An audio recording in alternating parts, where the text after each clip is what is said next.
రోజు ఒకసారి దక్షిణామూర్తి స్తోత్రం చదివారనుకోండి చాలు, అంతే.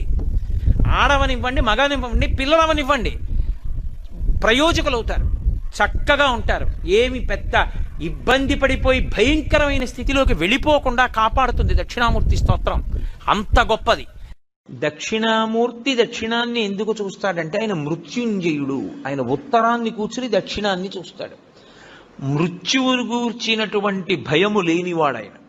ఆయన పాదములు పట్టుకుంటే మృత్యుభీతి పోతుంది, భయం పోతుంది. అందుకే దక్షిణామూర్తి స్వరూపం అసలు సమస్త ఐశ్వర్యము దగ్గర నుండి, చదువుల దగ్గర నుండి, మోక్షము వరకు దక్షిణామూర్తి ఓం గురవే సర్వలోకానాం భిషజే భవరోగిణాం నిధయే సర్వవిద్యానాం దక్షిణామూర్తయే నమః.